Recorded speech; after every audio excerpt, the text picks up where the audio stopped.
Kembalinya Alexa Bliss diundur, Goldberg tolak AEW, cedera Kofi Kingston menambah, dan masih banyak lagi. Selamat datang di Extra News, di mana kita akan bahas berita-berita terkini tentang WWE.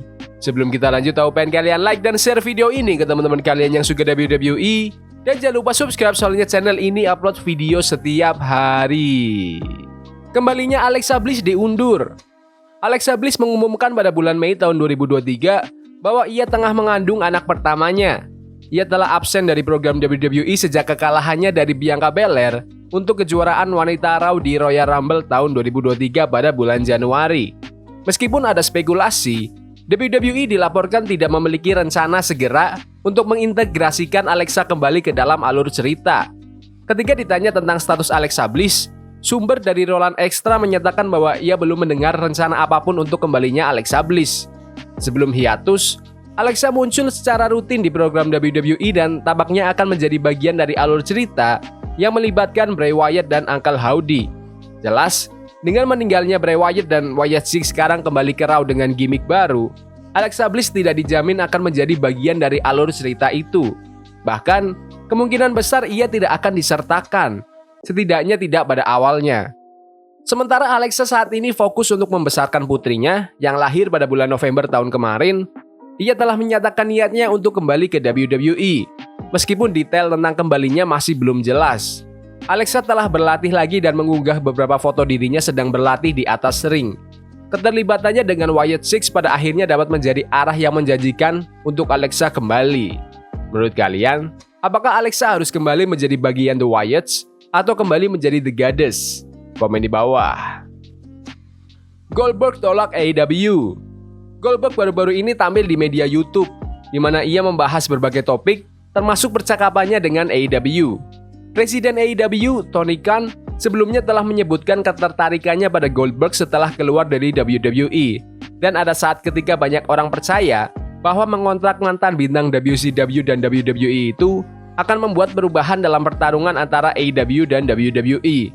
Namun, awal tahun ini, Goldberg menyatakan ketidaktertarikannya pada AEW, menyebut produk promosi itu terlalu murahan, dan menyatakan bahwa ia tidak akan bergabung kecuali ia memiliki kesempatan untuk satu pertandingan terakhir.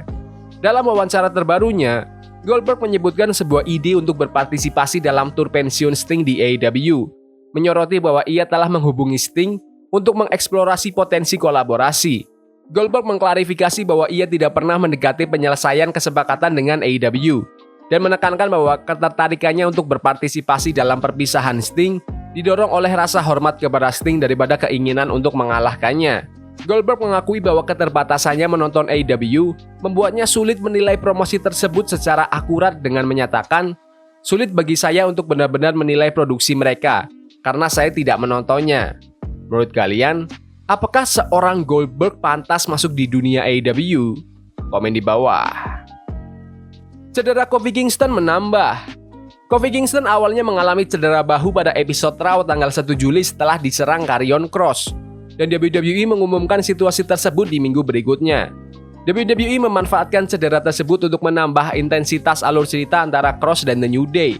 Tetapi Kingston mungkin tidak absen terlalu lama.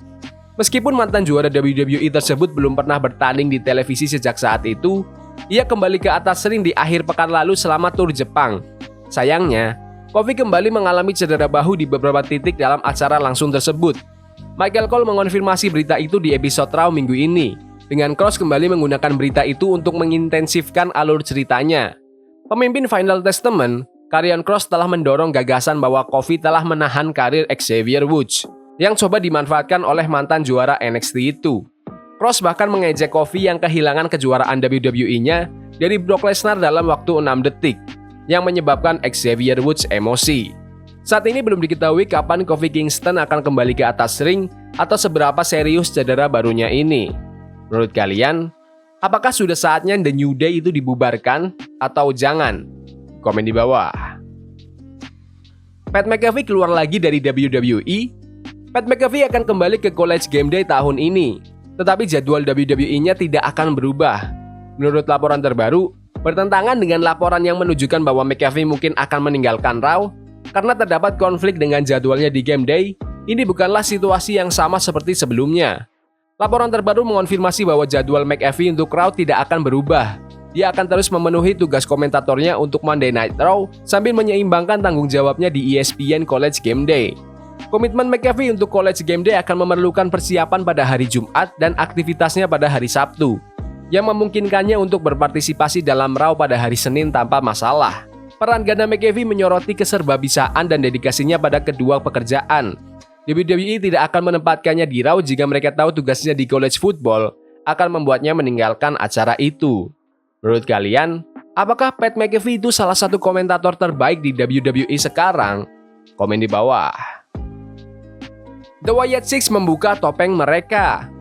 The Wyatt Six telah meneror Chad Gable sejak kelompok misterius itu pertama kali muncul di Raw.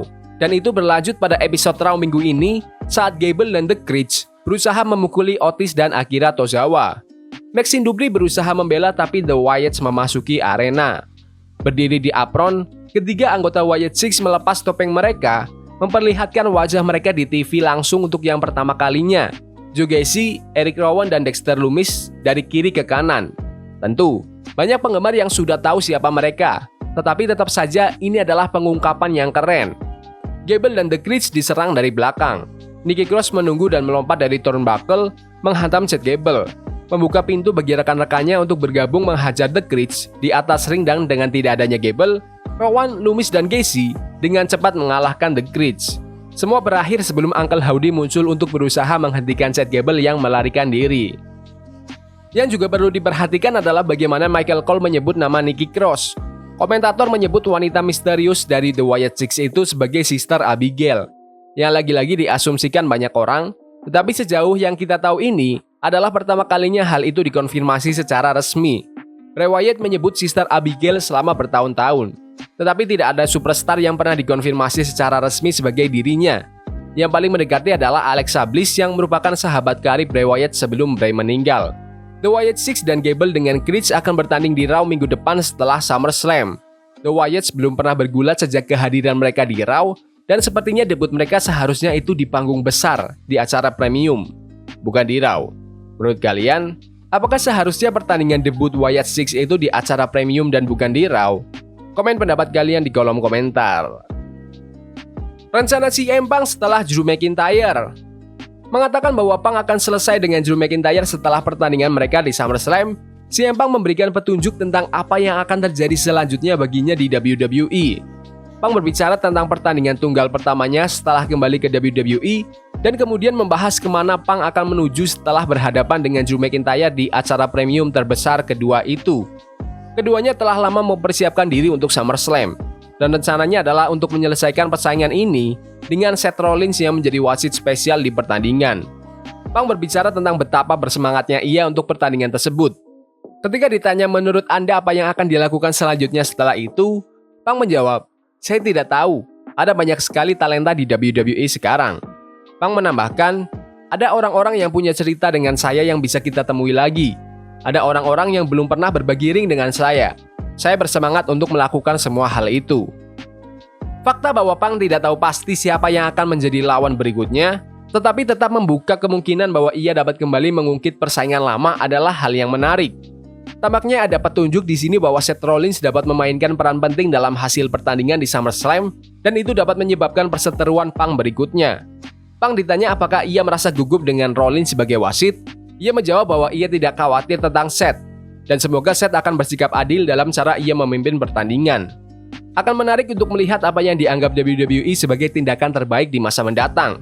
Apakah Punk itu seseorang yang ingin didorong oleh perusahaan untuk meraih gelar juara? Apakah Punk akan menjadi bagian utama WrestleMania tahun depan karena kesempatan itu diambil darinya yang cedera tidak terduga di Royal Rumble tahun ini? Tidak dapat disangkal bahwa Punk adalah bagian besar dari rencana masa depan WWE. Sedemikian besarnya, sehingga ada pembicaraan bahwa kedua belah pihak sedang mempertimbangkan negosiasi ulang kontraknya saat ini untuk mempertahankan Punk untuk waktu yang lebih lama dari yang awalnya ditandatanganinya.